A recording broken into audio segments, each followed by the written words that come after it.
Halo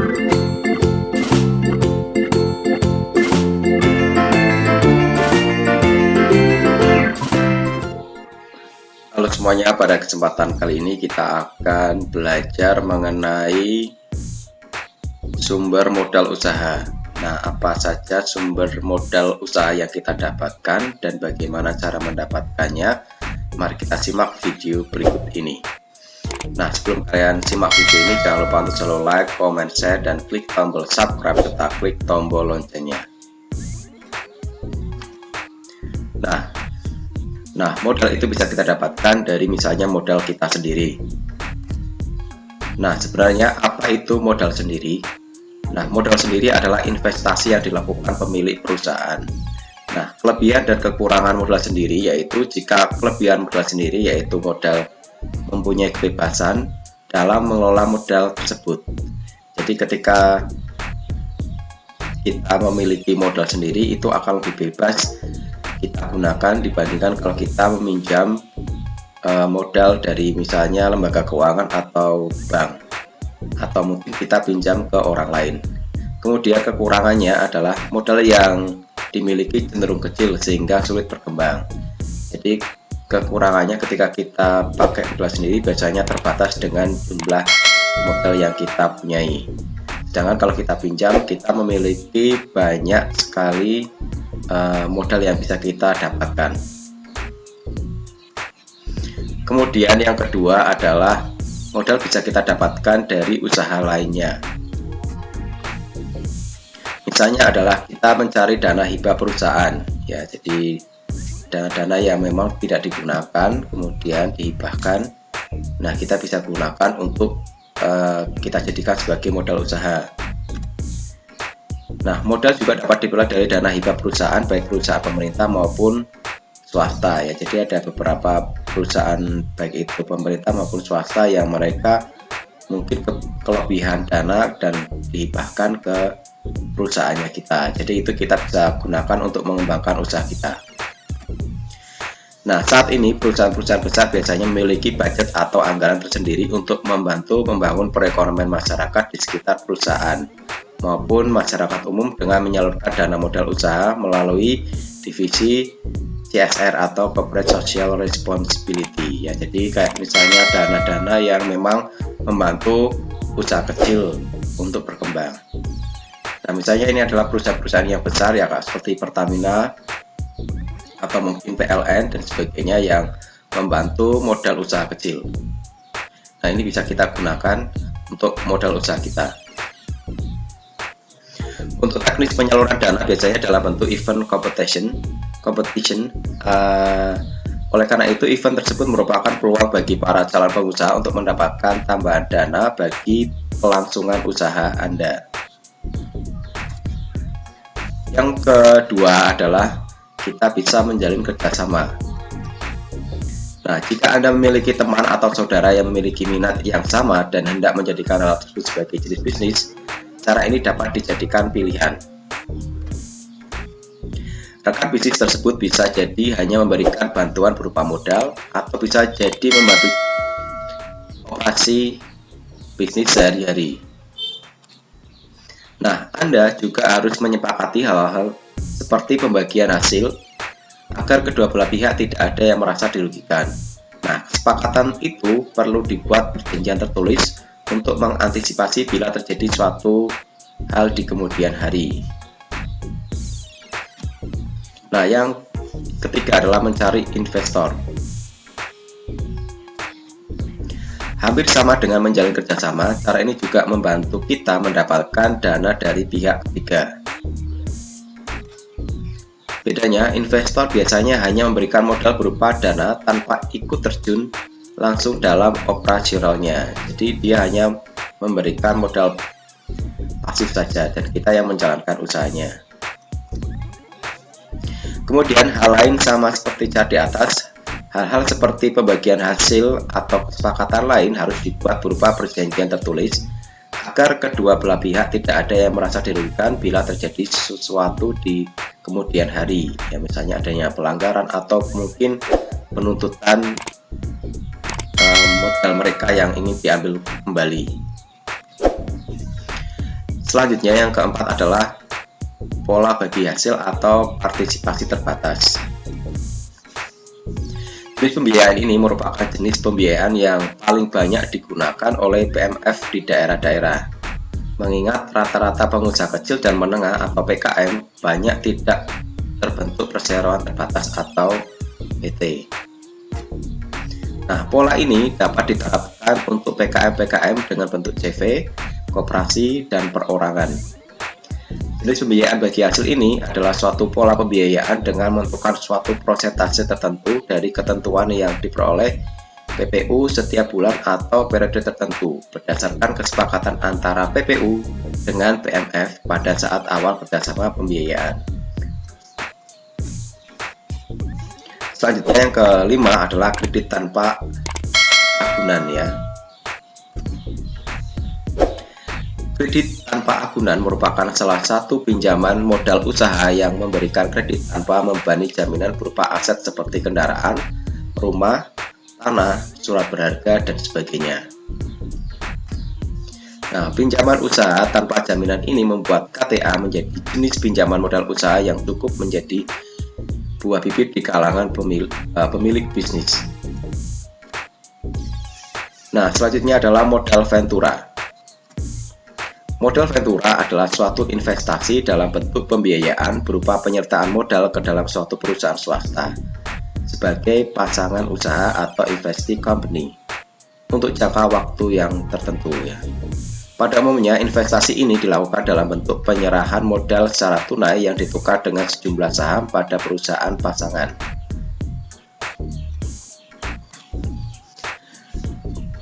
Kemudian modal yang kita dapatkan setelah tadi dari modal sendiri, kemudian modal dari usaha lain, kemudian modal pinjaman. Nah, kita bisa memiliki modal dari modal pinjaman. Nah, dari manakah modal pinjaman itu? Nah, ada beberapa jenis kredit yang dikemukakan oleh Kazmi dalam bukunya Manajemen Perbankan. Antara lain dilihat dari segi kegunaan. Yang pertama adalah kredit investasi.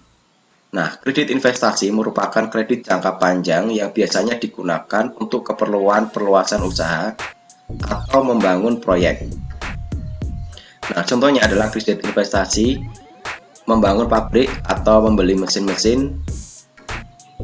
Masa pemakaiannya untuk suatu periode yang relatif lama dan dibutuhkan modal yang relatif besar. Jadi kayak misalnya adalah mesin-mesin di pabrik yang besar.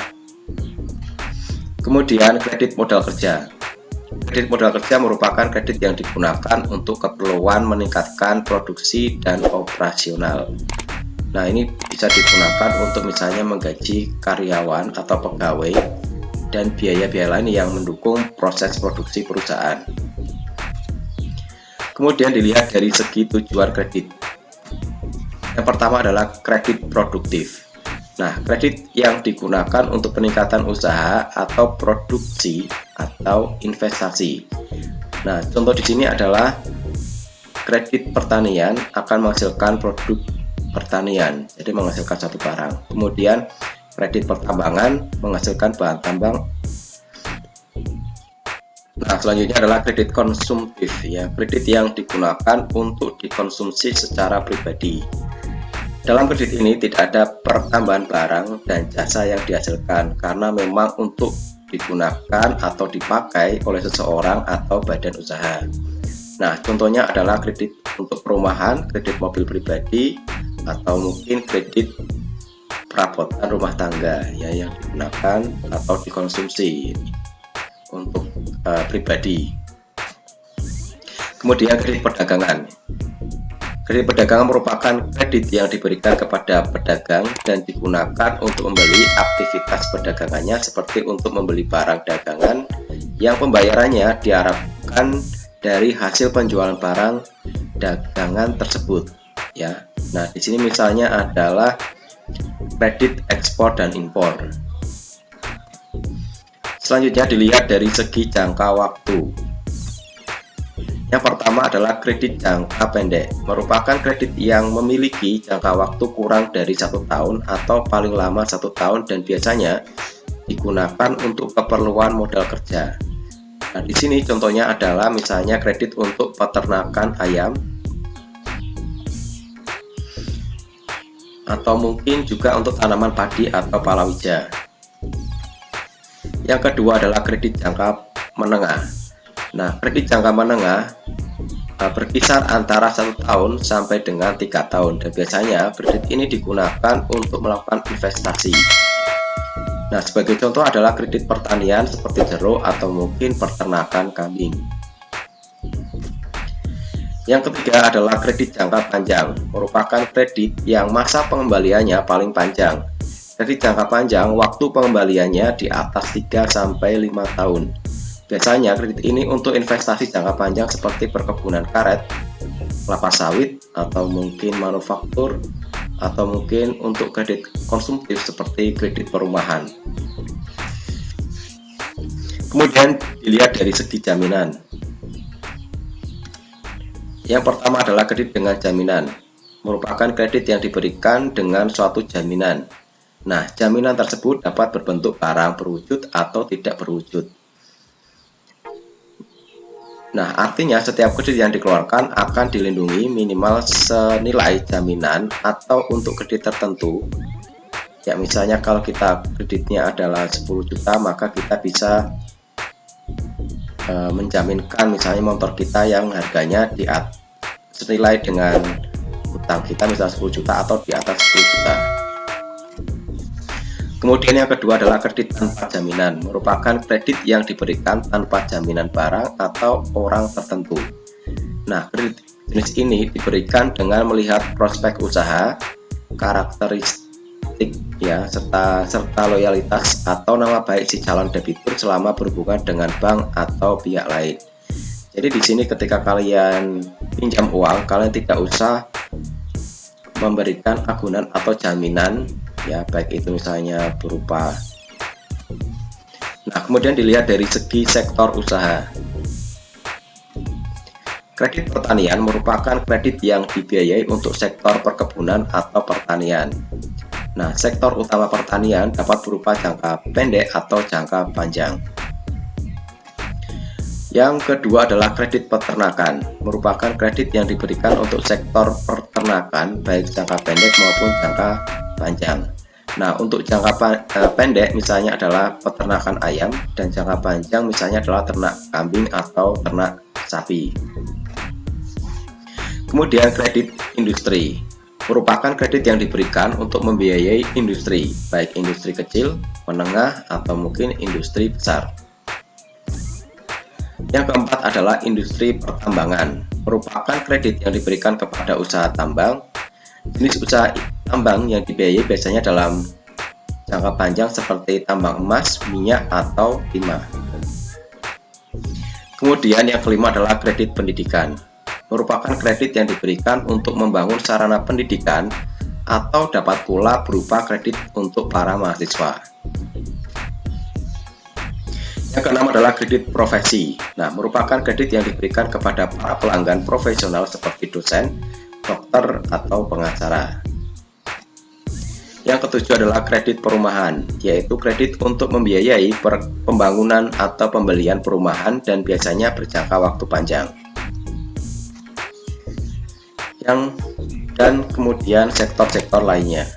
Kemudian lembaga penyedia modal. Yang pertama adalah leasing. Leasing atau sewa guna usaha merupakan kegiatan pembiayaan dalam bentuk pinjaman modal dengan kesepakatan atau perjanjian di awal. Nah, perusahaan yang membutuhkan barang modal tambahan untuk melebarkan bisnisnya bisa mendapatkan bantuan melalui leasing. Setelah proses leasing selesai, perusahaan dapat mengembalikan atau membeli barang modal tersebut. Yang kedua adalah koperasi. Nah, selain di bank, lembaga simpan pinjam lainnya yang cukup dikenal masyarakat adalah koperasi.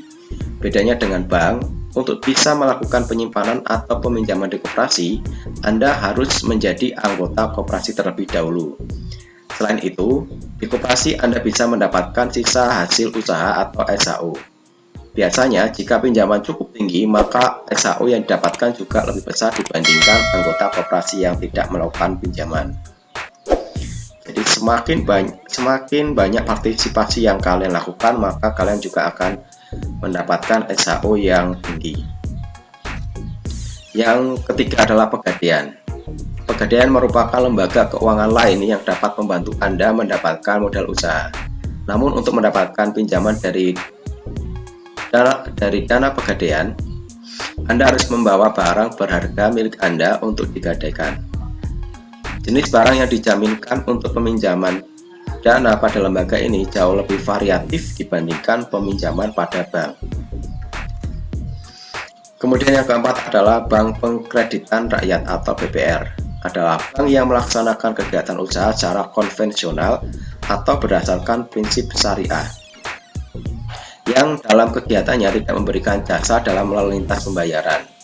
Nah, kegiatan BPR jauh lebih sempit dibandingkan dengan kegiatan bank pada umumnya, karena BPR dilarang menerima simpanan giro, kegiatan falas, dan juga perasuransian. Ya, jadi tidak ada simpanan giro kayak menabung, itu tidak ada ya. Jadi dia hanya menyalurkan dana kredit. Kemudian yang kelima adalah pembiayaan konsumen. Adalah kegiatan pembiayaan untuk pengadaan barang berdasarkan kebutuhan konsumen dengan pembayaran secara angsuran.